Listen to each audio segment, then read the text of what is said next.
In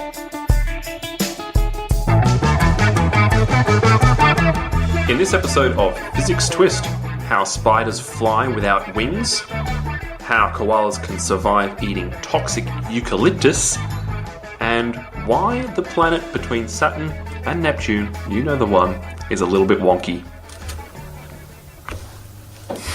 You don't have to say the name of it. No, I know, I'm going to. Eventually. Alright, g'day Quill. Hi Duncan, how are you going today? I am pretty good. Pretty good? Pretty good. Ready for some podcasting? I am, always. Got some great stories for our listeners today. We certainly do. I do this every day if I could. It'd be amazing. But that's okay. We are serving the kids. School holidays. It's a busy time. It Lots is. of fun activities going on all over Sydney. Absolutely. And there's also some big things in the works here, but There we're is. not going to talk about those just yet. No. Alright, so first thing I wanted to talk about this week, flying electric spiders. That sounds cool. Big news. So basically, as I mentioned in the intro, spiders can fly. They do it without wings.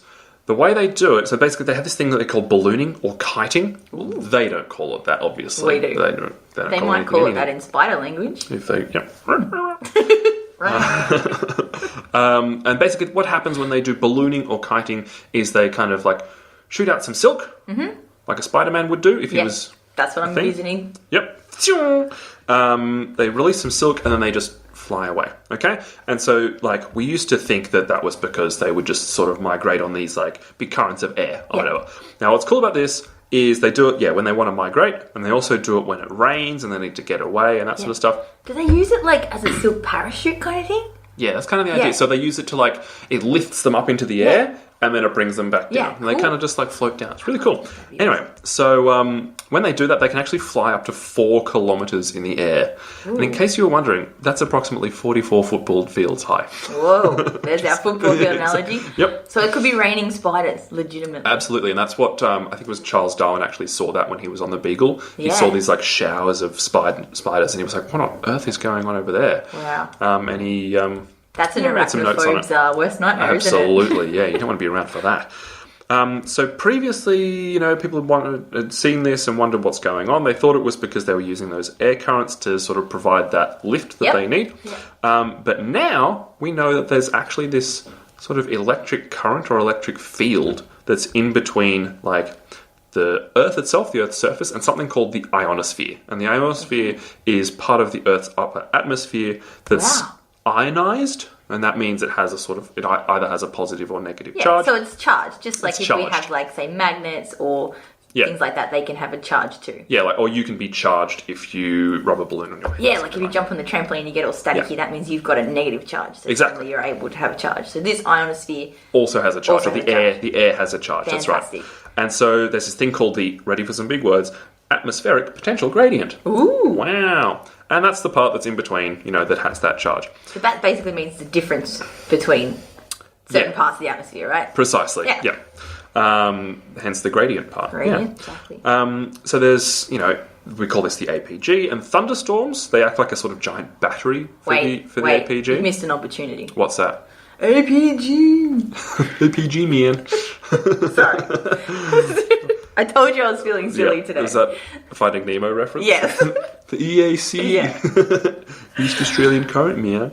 Anyway, I warned him I was in a silly are like mood. a battery for the APG, which means they charge it up, right? And So when it's stormy, it charges up the APG. It atmosphere gets kind of make sure that thing. there's lots Yep. of charge in it. Wow. So it's this huge electric field. And there were these researchers called Erica Morley and Daniel Robert. They're from the University of Bristol. And they caught some spiders while they were doing this balloon trap thing. Yeah. And they set up this experiment where they removed all the air currents Yep. from this particular room that they were in. So no air's moving around. No air is They're moving there, around but it's not whatsoever. moving. Yeah. And they removed any atmospheric electricity that was already there. All right. Okay. Then they turned on an artificial electric field Okay. to see what would happen. So they're putting some charge in there to make it like what will be happening Yeah, well, they outside. removed it to make sure that, like, that's their control, Yeah, right? So yeah. there's absolutely nothing going on in that room. No air, no electricity. Then they added in their own electricity, and then watch what happened. And they found that the spiders, they just go, phoom, straight up up. in the air. They just flew up when the field was turned on.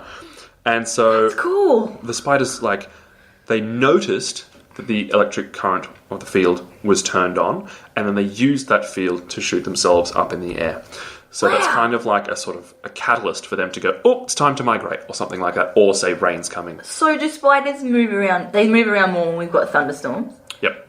If you put spiders on the trampoline, Oh, would they'd they love fly it. away? You could double up their bounce, right? Yeah, you could double bounce the spider You could charge as like them a up. launching pad, and Yeah. then they'd be covered in that negative static electricity, Yep. and then off they go.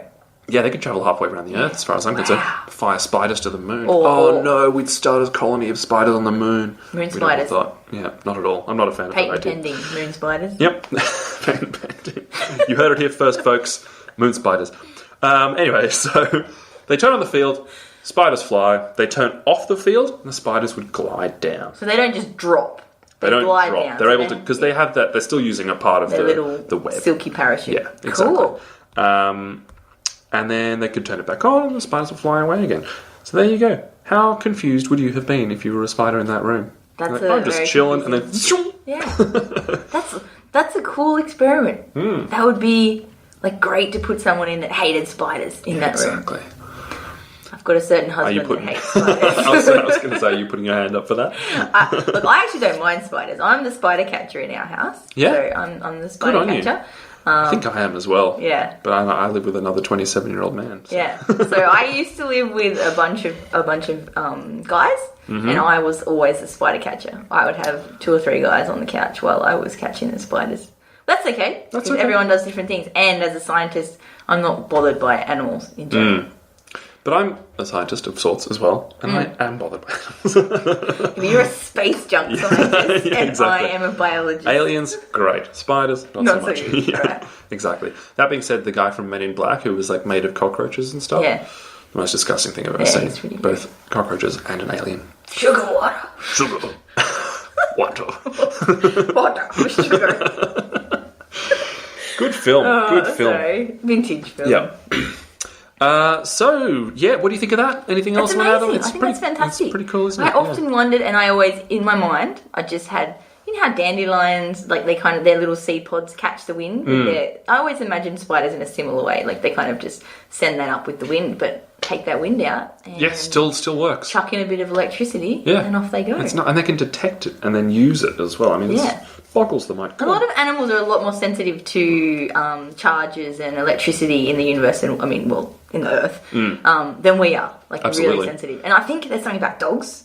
Dogs like to actually do their poos. Apparently, We've gone in there already, alignment. In alignment.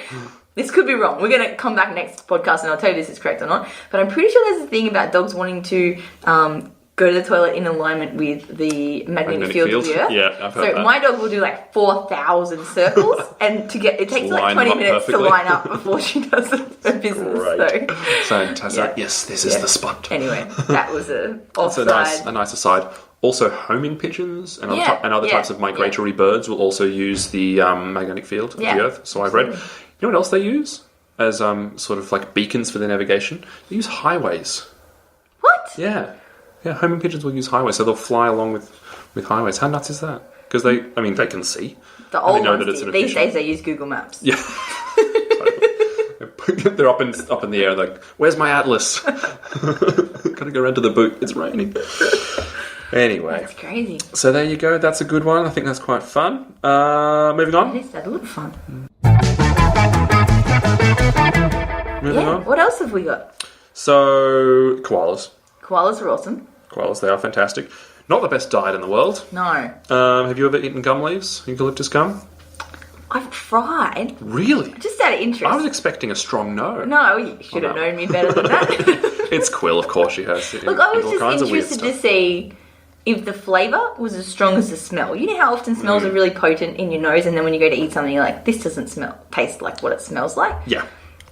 So, It just is not pleasant. no. Yeah. It's not. No. There's It's not like, I was thinking like a eucalyptus drop. This was the They're beautiful quite nice, they actually. are. That was the visualisation I had of Yeah. trying tasting. I imagine the leaves would be a bit more sort of acidic tasting. Yeah, they're not Is it nice. a bit like that? They're kind of chemically tasting. They're really, really hard and rigid, so they Yeah. just kind of dig into your mouth. You remember it well. How old were you? 32? That's last year. Birthday. Had a eucalyptus cake. This was a terrible idea. Why did I ask for I feel this? like I might have done it more than once. I feel like I did it as a child, and then I wanted to show my nieces and nephews about it, and then I demonstrated for them again. Anyway, back So to the we can story. ask them what they think as well later on. So yeah, not so nice, are they? No. But eucalyptus gum leaves are the only thing that koalas eat, right? So there's a bunch of different species of eucalyptus tree, and they'll kind of eat all of them, but all eucalyptus gum. And there's very little nutritional value inside of them, and they're also highly toxic. And not much variety. Not much variety at all. You'd be so bored, wouldn't you? They have so little nutritional content in them that koalas will sleep 20 hours a day, right? Because they're just getting nothing from those leaves. Just eucalyptus. So how do they survive? So yeah, it turns out they're extremely toxic, right? So their body should be shutting down. Like it makes them nauseous, it makes them vomit, like all kinds of weird stuff. So I can't name any other animals that eat such a terrible diet. No. Or such a narrow and toxic diet. So yeah, we found out how they do it, and the way that we found out is that they sequenced the genome of the koala. Right, so this means they've actually studied and looked at the DNA, which is little tiny blocks that make up all of life, and looked at that sequence and found out what the sequence is for koalas specifically. For koalas, yeah. So previously we've done this for humans. Yep. Done it for all kinds of things, really. Like bananas have had their genome sequenced, lots and lots of other animals. Maybe not as well and as complete as humans, but now the koala does. Yeah, and once we have this sequence, we can learn a lot about what makes them and why they do certain things and why they have certain features and stuff, because we understand all the little bits of DNA that make up. Totally. Maybe not all of them, but the idea is that once it's sequenced, you can kind of read it like a book and go, this is what this part does and what this part does. So they found out what? So they found out that they've got these genes, and genes are, you can probably explain this better than I can. Genes are when all that DNA goes together, the genes are certain things that will happen. So you might get a gene, it'll be a bunch of DNA together, and in that certain sequence, it tells you that Duncan has got beautiful bluish eyes. So Duncan's got beautiful blue eyes. Or that you might be tall, and all these different things. So genes basically control different features of someone. So absolutely, like whether you've got a big nose or a small nose and all kinds of weird stuff. Totally. A good example of that would be whether your earlobes are free hanging or attached. What are yours? Attached. Mine are free hanging. There you go. Big old free hanging. So at home, have a feel. Is your earlobe attached, right down the bottom? Does it connect straight to your head? Or does it just kind of have a little dropping down bit? There? Yeah. So there's a specific gene for that. Anyway, so they found a family of genes that create these enzymes inside of the koala's stomach. If you care to know, it's called the cytochrome P450 family. There you Fantastic. go. And that is the type of enzyme that breaks down the toxins inside of gum leaves. Wow. And turns out koalas have absolutely, they make heaps of this enzyme. That's my understanding of it anyway. Yeah, so enzymes, basically, we know enzymes are really important. Enzymes do lots of different jobs around the body, but one of the really important ones, especially in our stomachs, is that there's enzymes specific to different things. So, for example, I'm lactose intolerant, which means I don't have the enzyme, which is called lactase, which breaks down lactose, which is a sugar that's in milk. So people that are lactose intolerant, they won't have that enzyme, which basically means it cuts up those sugars and then allows your body to process it. So if you don't have it, it means instead of being cut up and being digested and processed properly, it basically gets really toxic inside your stomach instead. And you don't feel very good. And you don't afterwards. feel very good. No, exactly. Cool. So yeah, they've got this enzyme in the same way that we do that's specific for breaking down the toxin of gum leaves. Fantastic. So we obviously don't have that. If we eat a whole heap of gum leaves like a certain person in this room did, then you would feel very ill. It was a little bit. But they've got this, it says it's multiplied a family of genes. Okay, so not only they're not making just one little bit of this and then they're making a huge amount of this. Huge amount of this stuff. Okay, that's exactly. Great. Gum leaves. So, yeah, it's got lots of different copies, I guess, of that. They can also taste and avoid bitter flavours. Okay. And they can even smell water and choose juicy leaves. Wow. So they actually don't drink water. No, that's like they get all their water from the leaves. From leaves, so they're able to actually go, yeah, that's a good one, I'm having that. That's full of moisture. Yeah, exactly. Which is amazing when you consider how dry eucalyptus leaves normally look. They don't look very good, do they? They're usually pretty dry looking leaves. Wow. Yeah, not where I choose to get my water from, personally. Although, did you ever see that photo of a koala that was it survived a bushfire and there was a fireman who was giving it water? Oh, it was drinking from a water bottle. Poor little thing, I didn't see that photo. I guess he was pretty desperate. Very thirsty. Yeah, very desi. Is that what you said? Very thirsty. Oh, I said desi, and he's desperate, he's desi. Very thirsty. I'm sorry, it was Desi, if that means desperate. Yeah, there you go. So I like that one because it's a nice little That is interesting. Australian relevant. Bit of Australian understanding, and it's amazing what we can find out by sequencing these things. So all these things that you're like, well, we know that they do this and they don't get sick, but there must be a reason why. So a lot of science is just finding out why we didn't do these things, why they can eat them and we can't. Yep. Stuff like that. And then maybe we could say cut that little bit of a gene out, put it into our own genome, and it'd also be resistant to toxins. I mean, what you could definitely do is you don't want to maybe put it in your own genome, is you can make these enzymes and take them as tablets. Ooh. Right, so that's what they do with the lactase ones, so the ones for lactose intolerance. You can actually take a lactase tablet. Really? Indeed. Trust me. I keep a box in my bag. I trust you. Yeah, because there's a certain chocolate milk when I go home to where I grew up, and it's the best chocolate milk in the world. So whenever I go home, I have a lactase tablet, which allows me to drink dairy, and I have me one of those great chocolate milks. I never knew that. I never knew there was a tablet for that. So you can actually get them for a lot of things. They make tablets, generic tablets that will actually cover enzymes for a bunch of different food intolerances. Wow, what a crazy world we live in. There you go. It's a great thing if you're intolerant. And if you happen to live somewhere with a, a good spread of eucalyptus gum leaves and they're looking really tempting, who knows? It's a bright future for you, my friend. What was the name of it? IP84? It was Cytochrome P450. There we go. Cytochrome P450 tablets. Shout out on some looking forward to eucalyptus. Delicious. Guess what, Quill? What? It's time for Fact of the Week. Ooh. Fact of the Week. Fact of the Week. Fact of the Week. Nice. Worst theme song ever. What are you talking about? I spent hours composing that theme song. What do you got? You ready? Mm-hmm. This one's nice and simple. Okay. The kanji is a Japanese alphabet. Oh. The kanji for electron literally translates as electricity child. I love that. Isn't that nice? That's awesome. I'm going to Japan. There you go. You can tell everyone about the electricity child. I'm going to say electricity child. Yeah, I'm just imagining it as a sort of like stuffed plush toy sort of thing. Hello, I'm the electricity child. You know what I'm imagining? What's that? The child of Raiden. What's that? Did you? Oh, I might be too old. Mortal Kombat. You know the guy that shoots electricity?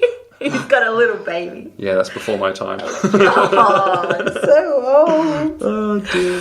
Mortal Kombat. That's cool. I like that. Now, the question is, because kanji, am I saying that? Kanji is pictures a lot of the time. And a lot of the time these Japanese pictures actually kind of look a bit like things. Now, please tell me it looks like a little kid with like a lightning bolt coming out the side of its head. Oops, I've just Googled kanji. It looked really cool. Google kanji electron. Let's find out, people. I'm not seeing it. That's unfortunate. I'm not really seeing it. I mean, if you really use your imagination and squint. Let me have a look. I think it's that one. Yeah, no. Oh, that one kind of looks like a face. Oh, there you go. A face with some electrons coming out the side. Yeah, it kind of looks like he's shaking his arm or something. Child. I really like that. That's great. Yeah. We should get a little plush. Do we have a plush toy here of an electricity child, of an electron? I don't think so. They do have them at Anster when we've done the workshops there. Oh, yeah? I have a photon at home. Really? Yeah. Oh, my God. Well, let's hit up eBay / Gumtree. Maybe that could be a prize for our next secret sound. Don't give them any ideas. A toy electron. Yeah. Or maybe just one of our plush toys in general. We've got lots of cool toys of microbes and stuff like that. Yeah, that's true. Yeah. Do we have enzymes? I don't know. I know that we've got bugs that make you sick. We do. We've got red blood cells, we've got white blood cells, we've got platelets. We do. It's a whole got variety, nerve cells, brain cells, all sorts of things. Really? Yeah. Neurons. Neat. We've got chickenpox. No, we don't have chickenpox. No. We've got the plush toy for chickenpox. Good. Yeah, just in case anyone was wondering, should I still have physics come to my school? The answer is yes. We don't have chickenpox. We're getting very distracted today. Anyway, that's the fact of the week. Electronic Great fact. Translates as electricity child. I love that fact. Good. Third story of the week. So. Wait, is it about space? Oh, you got me. It's about that funny planet in between Saturn and Neptune, which is called... Pizza Box. No. The other one. That one's undiscovered by anyone other than us. The other one in between Saturn and Neptune is called... It's called Uranus. Okay. And we're back. Okay, we got a little bit excited by that one. So, all the planets in the solar system, as it turns out, I like how you've got your serious face on right now. I'm being very serious. Very serious. I'm trying not to laugh. I'm in a silly mood. All the planets in the solar system are more or less oriented the same as the sun, right? And that means that they're in the they're same, pointing in standing the up same kind of the direction. same way, yeah. So if you think of north as being up and south as being down, Yeah. which we often do, they're all kind of pointed in the same direction, right? Yeah. Except, Uranus. there you go. Okay. So which way is Uranus pointing? it is kind of it's tilted 98 degrees. So that means it's completely lying on its side. Quill, stop it! Come on, bring it back. Have a glass of water. So it's tilted on its side. So everything else is kind of pointing up. They're all pointing the same direction. But Uranus is lying on its side. Which is weird. It's spinning in a completely different direction. Which means it also has a really weird, like, magnetic field around it. Yeah, it's disorientated compared to the other ones. Completely different direction. Yeah, wow. And you end up with something called the Strobe effect, where I'm just going to call it Uranus because it's much better, is able to switch its magnetic field on and off at regular That's cool. intervals because of the way that it's spinning, I guess. In addition to it being on its side, the magnetic field is off-center by about 60 degrees. Earth's magnetic field is off-center by about 11. Okay. Yeah, there you go. Yeah. Didn't know that. Also, the planet's really cold. Yep. Like, way colder than it should be. Yeah. One pole is always warmer than the other because it's, like, lying on its side, so it's constantly side. spinning around like that. And because the planet takes about 84 Earth years to go around the sun, it means that one side is always warmer for about 40 years. Wow. And then you get around to the other side, it switches. That's and a it's long winter. Another 40 years. Exactly. Wow, that's interesting. So it's the only planet that's like this. So Outside, scientists yeah. are going, what? I was going to say, what on earth is going on? What in the universe is What in going the on? universe? So it couldn't have happened by itself. That sort of stuff just doesn't really happen. Space junk. Space junk. Well, you've got it. I just say space junk randomly all the time, and for once it's Finally, I'm relevant. So yeah, it was kind of smacked sideways Yeah. by a rogue planet, right? Oh. And this rogue planet was roughly twice the mass of Earth. Oh, so a big planet. It was huge. It was a big boy. And it was just floating around out there. Floating around, Just whack- willy-nilly, just doing whacked into it. Whacking into Uranus. There you go. So it got smashed. Yeah. It tilted this whole thing on its side. You might think, like, if it just bashed into this planet, how did the whole thing not get obliterated? But it kind of, like, sort of glanced off the side, I guess, is a way of putting it. So it kind of knocks it on its side, makes the whole magnetic field go on its side as well by 60 degrees. And it also explains why the atmosphere didn't just disappear. Because if it did get hit head on, the entire atmosphere would just get obliterated. But instead, it all stayed more or less Just together. got knocked off. Yeah, so they basically run these simulations using some supercomputers, which in itself is really cool, to figure out how exactly this would have gone down. And that's cool. the only explanation that makes sense. So do we know what happened to this planet that came and hit it? Well, it doesn't really say, as far as I can tell. I mean, maybe that became one of the other planets, because this was during the really formative years, the teenage years, if you will, of the solar system as we know. When It's the about solar system was just becoming a... Exactly, it's turned solar 13, and it's getting a little bit moody and all that sort of stuff. Just- I hate you, Mum. Becoming a grown-up solar system. Exactly. Okay. So that was about 4 billion years ago. Cool. Yep. That's pretty cool. Yeah. So, So if a planet came and bumped us on our side, our whole Earth would change, really, wouldn't it? yeah, it really would. Yeah. And the magnetic field would be all over the place, and then, birds wouldn't know where they are, and Planes wouldn't know planes where wouldn't they know were. where they are, and GPS system would be whack. Yeah. And frankly, I wouldn't be too pleased with that at all. It's going to totally ruin my day. Probably. Yeah. So there you That's have cool. it. Yeah. So that's the best science that I could find That's of some good science. the past week and a bit. I think it was a week and a bit, to be honest. In a bit. So anything else to add on that? This week in a bit. This week and a bit. In science and technology. Yeah. Twisted Twibbits. No, thank you. They were really interesting stories and a great fact. I really Great enjoyed fact, isn't it? this. And my apologies for slacking on the researching. Not at all. Not Side at of all. things. You've been busy because you'll be at. I've been busy because we at Physics are running a science stage at Splendour in the Grass, which is a massive music festival that's held up near Byron Bay. Next week it's going to be on. Very exciting. And it's got music, it's got art, it's got lots of cool things, and it has got a science stage as well, which we're going to be running at Physics. Lots of cool presenters from different unis. Alan Duffy's Alan going to be Duffy, there. yes, Alan Duffy, our wonderful... A friend of the podcast as well, isn't he? Exactly. So that's pretty exciting, and he's not really a friend, but, maybe he will be now. Maybe soon. And yeah, so that's what I've been working on, which is why I didn't have time to do any research, but it's going to be great. It's going to be and amazing. We're going to have lots of scientists doing lots of cool things and teaching people about stuff at a music festival, which is cool. So if anyone sees us there, if you happen to see Quill, Yeah. not that you know what she looks like, but she'll be wearing a physics shirt. No, I won't. You I'm won't? not wearing. I'll be wearing a science pun shirt, and I'll be the small Oh, person, really? probably running around like a maniac in the science With a tent. bow in your hair. With a bow. I tend to wear a bow, and I'll probably be wearing. I've got a collection of science pun shirts to wear for the occasion. Can you give us a tasty teaser? I do. I've got one. It says, "Be like a proton. Think positive." Oh, yeah, there it is. Well done. Love it. We've got a That's a good proton thing, we've got an electron thing in this one. Neutron jokes at all. Don't have any neutron jokes. I have another one that says, "Technically, the glass is always full and has a glass of water, and it's got H2O in the Very bottom, good. and then it's got all the gases written in the top part of the glass." You want it? I just thought of a neutron joke. Gimme. Alright. Neutron walks into a bar and he orders a beer. The bartender hands over the beer and says, "No charge." Yes. I love it. Good, isn't it? It is a good one. Just in case, it could have been a Coca-Cola or something like that. Yeah. Not just a beer. This is a Yeah. family-friendly podcast. Anything. Yeah. Yeah. Lemonade, fire engine. Whatever. Fire engine. Whatever you like, whatever your flavour. But the funny part is there's no charge because he's a neutron. That's the And joke. they're our neutral particles Nice. in our atoms. Alright, that's it for Physics Thank you, Twist this week, I think.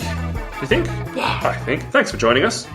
And don't forget, you can meet the wonderful people of physics at your school, vacation centre, or birthday party. Just go to physicseducation.com.au. That's FIZZICS education.com.au. Also, do you want to take this part, the part where you say please rate us on iTunes? Yeah, please rate us on iTunes if you like what we're doing, or if you don't, give us some feedback. Don't troll us, but give us some Yeah. constructive criticism. That's Twist fine. at physicseducation.com.au. Yeah. So if you want to rate us on there, give us 5 stars would be great. Yep. Whatever else you want to give us would be fine too. Yep. That'd be fantastic, and No, it helps us. it doesn't even have to be in the 5-star system. It could be a 10-star system. Yeah. It could be an 8-star system. 8 out of 8. That'd be great. A million billion stars Exactly. in a galaxy system. Oh, wow. I gotta go. I'm getting crazy. Cool. That's it, and we'll see you next week. Bye. Bye.